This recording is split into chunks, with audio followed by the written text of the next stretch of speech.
we're wanting you to understand, of all the things that you've heard us talking about here today, what would improve your life or anybody else's more than all other things put together? If I was happy? Yeah.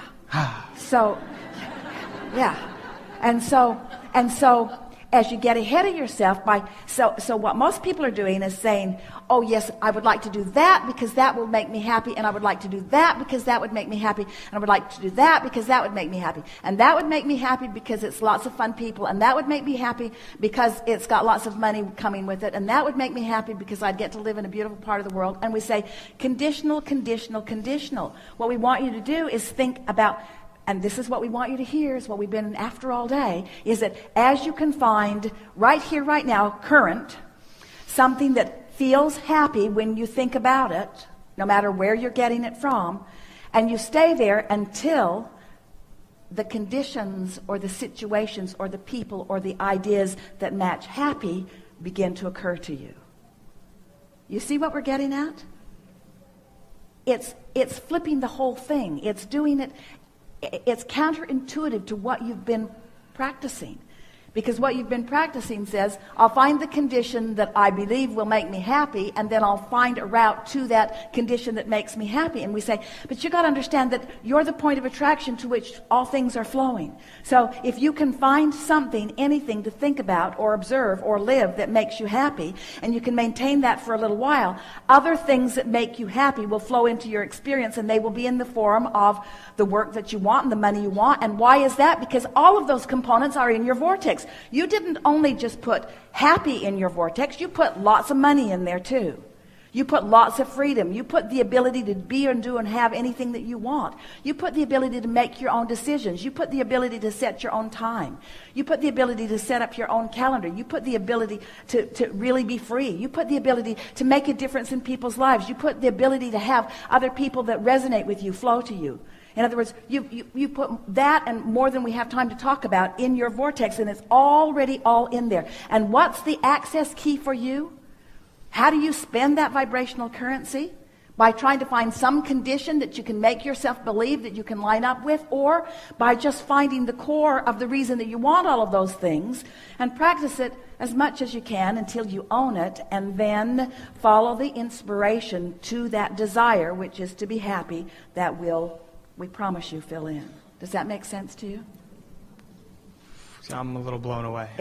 In some cases it... That was heavy.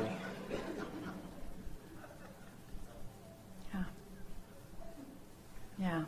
And you think you're blown away now.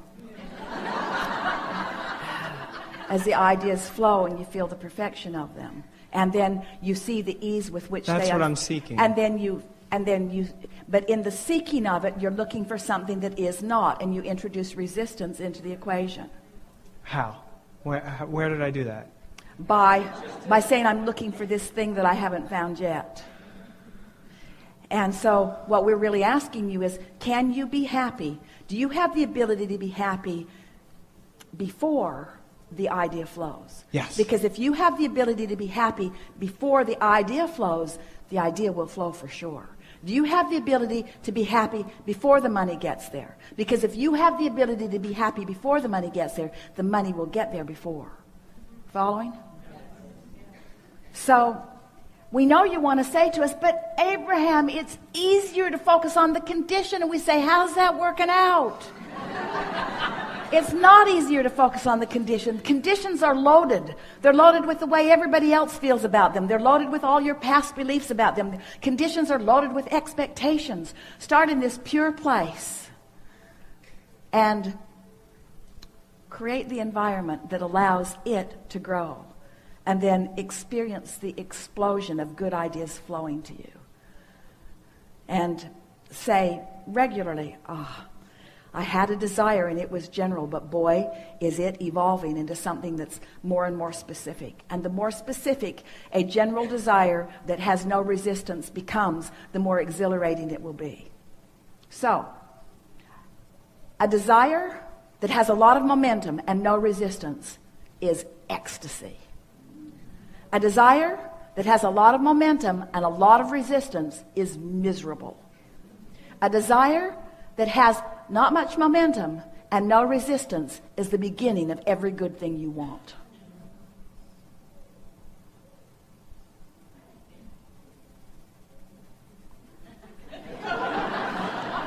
And a conditionally programmed world. So they say, what are you looking for in life? Happy? Oh yeah. Yeah, what else? That's it. Happy. Fun. Oh yeah, happy and fun. Because fun makes me happy. And happy is fun. Yeah, fun and happy. Fun and happy. And fun and happy. Fun and happy. Fun and happy and clarity. Fun and happy and clarity. Because clarity makes me happy, and clarity is fun. Fun and happy and clarity. And power. Because fun is happy, and happy is fun, and clarity is power, and fun and happy, and clarity, and rich. And rich. And rich. And healthy. In other words, once you're there in a stable way, you can add anything and everything else to the list, and it will show itself to you in full measure. But you got to start from the basics, and you got to give up the conditional approach to life that you have been practicing, because the conditional approach is introducing resistance into your experience that is unnecessary. I'm going to have to download this. Our ploy is working. I have one more thing that is completely separate, but how can I tap into Abraham and this message that comes through you? Get happy. Get happy. Yeah. I want it. Well, you're clearly on the trail of it. Your desire is clear, and your allowing was strong enough to get you in the chair. And so in this moment, in this current moment, the resistance is non-existent. And so it's seeking this state of being, it's seeking this feeling. Really what it amounts to is not making such a big deal out of things, and not trying so hard to justify, and sort of taking everyone else out of the equation, and just developing a relationship between you and your source, and letting that be the primary thing that you're reaching for. And to understand that the source within you is happy, and that when you feel happy, that alignment is happening. And when you're yearning for something, that's different. Yearning is different than happy. Yearning is an active vibration in opposition to what I'm reaching for. So it's not trying so hard. It's being easier about it. It's looking for the evidence of it that's all around you all the time. It's acknowledging when you are in alignment, and reveling in that alignment, and talking about that alignment when you are there, and keeping the momentum of that alignment going longer, and consciously acknowledging that it is happening, and staying there until you're fully appreciated, and until you just feel obnoxiously invincible. In other words, when you tune into this and practice it and allow it and own it, and can get there easily, and start there every morning, and get further and further into your day with it, then all of the easier it gets, the easier it gets. Because at first it's a little awkward, but you get better and better at it. And the better you get at it, the more evidence it flows. And the more evidence it flows, the easier it is to be good at it. Until then it becomes the condition coming in response to the vibration, rather than trying to get the vibration to come in response to the condition. That's really what we're wanting you to understand. It's getting the cart before the horse, or the horse before the cart. You want to, and so of all of the things in the world that you can think of, if someone were to walk up to you and say, what do you seek most in life? Your answer is? Joy, happy. And if you wanted to add more momentum to that, what other words would you say? If this person were saying to you, and what does that joyful happiness mean to you? Flesh it out a little.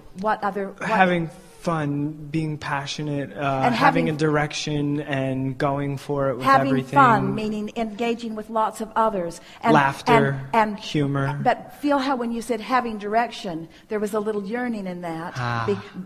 So what you want to say is knowing direction, feeling my way, feeling the inspiration, getting the impulse, being alive to the impulse, following my bliss.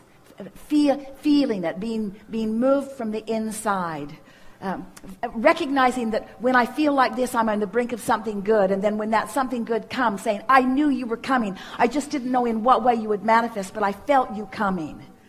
Those kinds of things. These are the kind of conversations that you want to have with yourself. I knew you were coming. I could feel you coming. I woke up excited about you coming.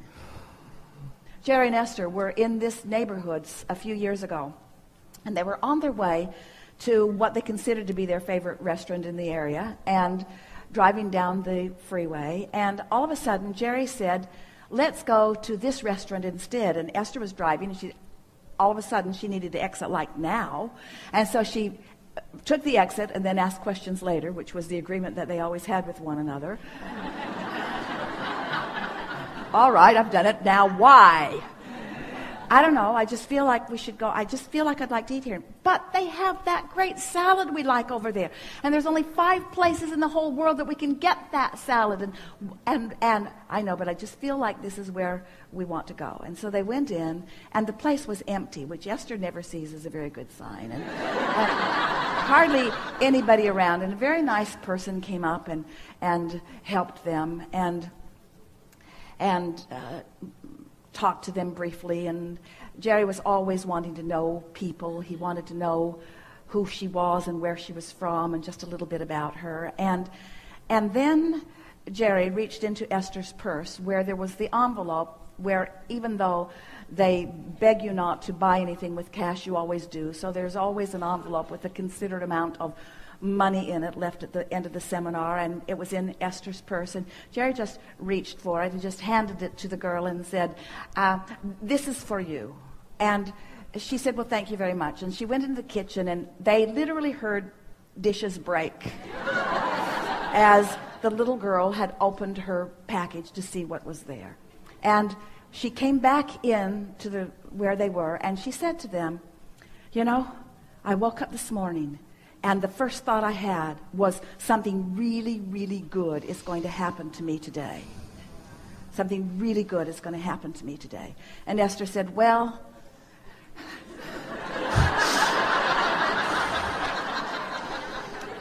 apparently Jerry was part of that process, because I wanted to go over there, and he wanted to come over here.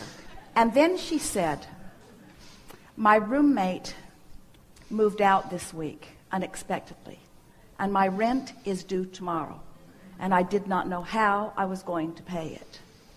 And Jerry said, if you had told us that story first, we wouldn't have given this to you. Because the more she tried to justify the gift that she had received, the more her energy became contradicted from the purity that it was. When she had awakened that morning and said, something really good is going to come to me today, you see. And so you are in co-creative harmony with people all over the planet. And there are people who are ready for you, and you are ready for them. And when you are deliberately readying yourself, doing it on purpose, and then you are wise enough to follow the feeling of that, before you know it, you're just rendezvousing. Esther loves playing with her little kids, her little grandchildren, because they know something that most of the big people that Esther plays with have forgotten. They know that it's always supposed to be fun. Not just a little fun now and then not fun, and then a little more fun and then not fun. Always fun. Always fun no matter what. Always fun. Fun, and then more fun, and then more fun, and then more fun, and then some more fun, and then more fun, and then more fun, and then some more fun, and then more fun, and then more fun. And sometimes it's fun to even think about the fun that we're going to have while we're having the fun that we're having right now.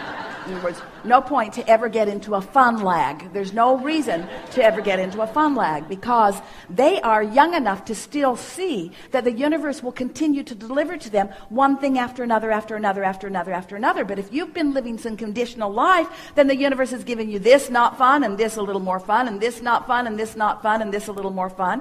You're having a sort of jerky ride. It's supposed to be fun, clarity, fun, fulfillment, fun, satisfaction, fun, interesting, fun. Good feeling. Yeah. Good enough?